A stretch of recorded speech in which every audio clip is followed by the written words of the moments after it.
harassed me as I was driving back to the state office from West Point, Georgia yesterday. I had at least 3 calls telling me the White House wanted me to resign.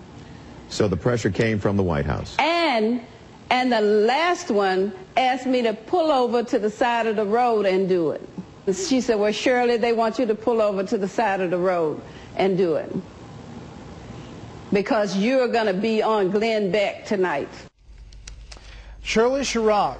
She lost her job as the department's Georgia Director of Rural Development for the USDA. She says the Deputy Undersecretary of Agriculture, Cheryl Cook, was the person who told her to pull over to the side of the road and to BlackBerry to email in her resignation because of that video that surfaced on the web, in which she said it was taken out of context. And she basically was telling a story about 24 years ago and a story of racial reconciliation. Okay, here's what the USDA said in the statement. The Department of Agriculture, the Secretary, Tom Vilsack, saying today, after all of this came out, the controversy surrounding her comments would create situations where her decisions, rightly or wrongly, would be called into question, making it difficult for her to bring jobs to Georgia. Our policy is clear. There is zero tolerance for discrimination at the USDA. We strongly condemn any act of discrimination against any person. This is after she said it was all taken out of context. The NAACP, they released a statement last night, immediately after this video hit, and she resigned, saying racism is about the abuse of power. Sherrod had it in her position at USDA. According to her remarks, she mistreated a white farmer in need of assistance because of his race. We are appalled by her actions. Just as we are with abuses of power against farmers of color and female farmers, her actions were shameful. They spent the day reviewing the tape, they said, the NAACP. Just a few minutes ago, they came out with this statement. Quote, we have come to the conclusion we were snookered by Fox News and Tea Party activist Andrew Breitbart into believing she had harmed white farmers because of racial bias. Having reviewed the full tape, spoken to Ms. Sherrod, and most importantly heard the testimony of white farmers mentioned in this story, we now believe the organization that edited the documents did so with the intention of deceiving millions of Americans. The fact is, Ms. Sherrod did help the white farmers mentioned in her speech. And she did. The family has spoken out today about that. Fox News didn't even do the story. We didn't do it on Special Report. We posted it online.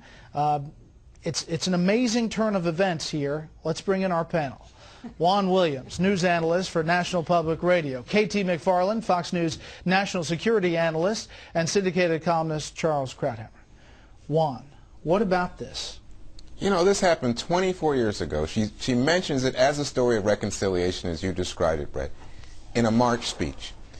That segment in which he talked about struggling with the white farmer, feeling the white farmer was talking down to her about possibly not giving the full force of her efforts, was a simple element in this larger story of how she comes back and helps the man greatly.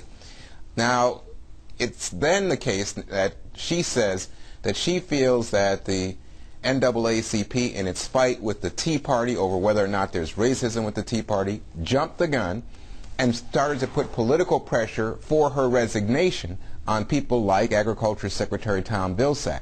Vilsack and the White House apparently responded to this political controversy and the possibility of charges of racism against somebody in the Obama administration. But I want to remind you, this story took place 24 years ago. She was not working for the government at that time. She was working for a Georgia rural cooperative at that time.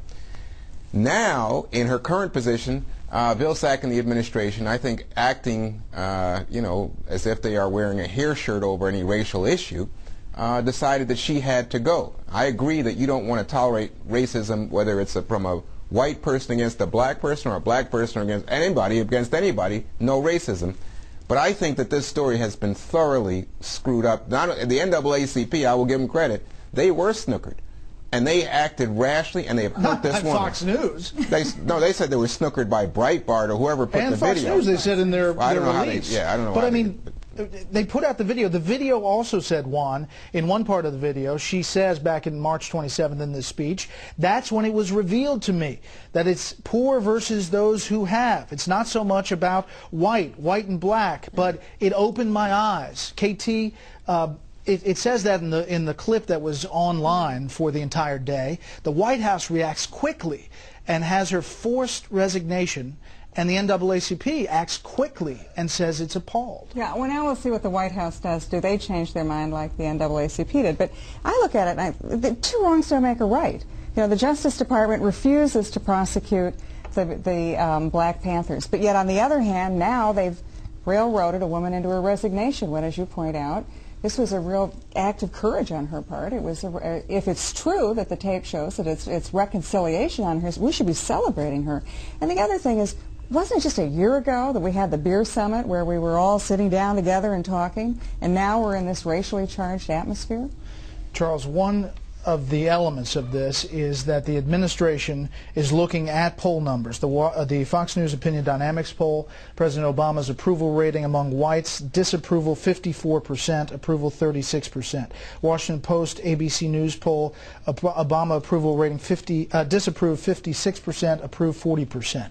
The White House is saying that they did not pressure the USDA. This was Secretary Vilsack's decision, but there is, you believe, a broader context to all of this action with this woman. Yeah, well, first I want to say that I always suspected that Fox News was the root of all evil, and now I know it's true.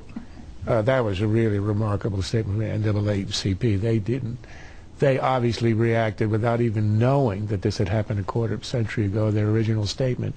They seemed to be under the impression that this had happened while she was at the USDA.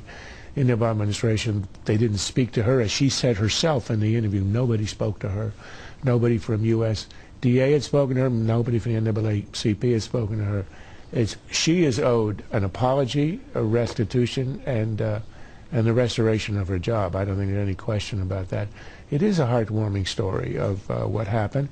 In fact, the act that she is repenting and recounting was an act of, she didn't do as much as she might have. It isn't that she had perpetrated some kind of racial assault on anybody. It was a withholding, which she then repented, undid by her deeds, became a friend of the family. It is a heartwarming story. And look, she did say, interestingly, herself, she said this is because of what the NAACP did in attacking the Tea Party, which it did egregiously. She said that in an interview today. In the interview, because obviously I think it was done egregiously, gratuitously, and without any support. But it was done because I think it's a mostly irrelevant organization looking to make news and to make a splash, and to remember the old days where there was actual racism, which it attacked courageously, and now it's creating it. But as a result of that provocation, she was essentially saying the NAACP had to undo it by then throwing her under a bus without even looking at her case. And I think her analysis of that is entirely right. All right, down the road, does she get her job back? How does this end? Juan? She doesn't get her job back. And I just wanted to pick up on something you said very quickly, which is I think the fact that white voters are buying off of Obama in big numbers is becoming a political hot potato right now. It's a very dangerous thing to play with politically in our country. I don't think racism is a thing of the past, and the president's black. This is dangerous, but it's dangerous for both sides. But the implication is that the opposition of whites is because of race. Yeah. That's what NAACP is saying about those who spontaneous have come together in the Tea Party. That's not about race, it's about the Obama agenda. And I reject those charges that somehow if you oppose his agenda, and he's been honest and open with it, that somehow that has to be Charles, I agree with you. I've written that, in fact, the Tea Party is about opposition to high taxes, government expansion, and the like. Right. Part of this, though, has to do, I think, with the fact that when you look at white America, it's an older group, and health care in particular is not popular with people who are older white Americans. Obviously, it's ideological and not racial. That's the point. Right. I would agree with you. We will talk about this again. Obviously, this is politically sensitive for this administration, and we will follow it here on Fox News Channel.